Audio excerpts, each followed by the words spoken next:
আসসালামু আলাইকুম সবাইকে। এটা আমার আজকের রেসিপি গরু মাংস দিয়ে হালিম রান্না করা।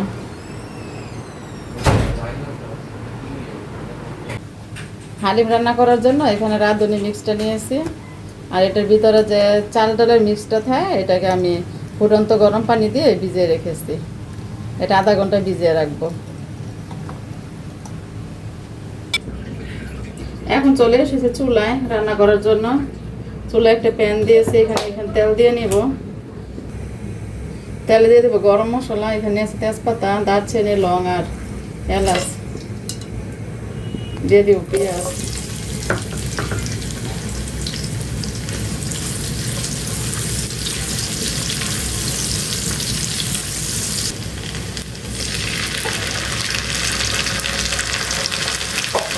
দুই চামচের মতো আদা রসুন দিয়ে দিচ্ছি। আদা রসুন আবার ভেজে নেব। এখন এখানে দিয়ে দিব গুঁড়া মশলা। নিয়েছি হলুদের গুঁড়া, নিয়েছি মরিচের গুঁড়া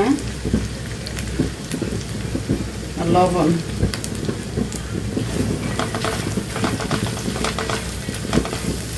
রাঁধুনি হালিম মিক্সটা নিয়েছিলাম, ওটার ভিতরে যে মশলার প্যাকেটটা ছিল এই প্যাকেটটা দিয়ে দিব। এখান থেকে 1 চামচের মতো মশলা আমি উঠিয়ে নেব, এটা পরে কাজে লাগাবো। আর বাকিটা এর ভিতরে দিয়ে দিব। দিয়ে দিব পানি।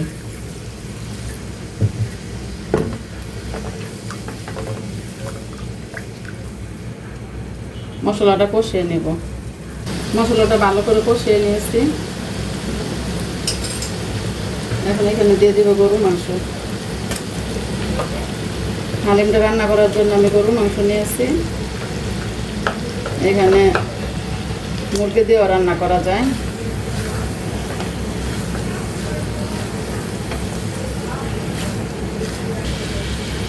এখন দিয়ে দেবো পানি। এখন ডেকে রান্না করে নেব।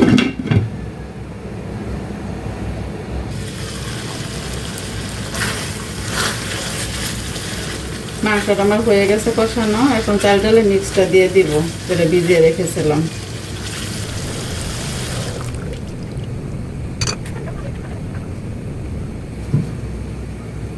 এখানে এখন পানি দিয়ে দিব। পানিটা গরম পানি দিয়ে দিচ্ছি। এখন ঢেকে দিয়ে রান্না করে নেব।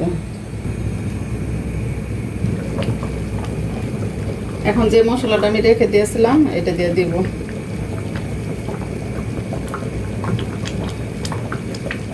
মিক্স করে দিব।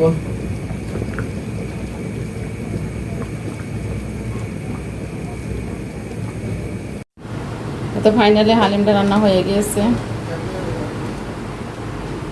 আজকের মতো রাখি। আল্লাহ হাফেজ।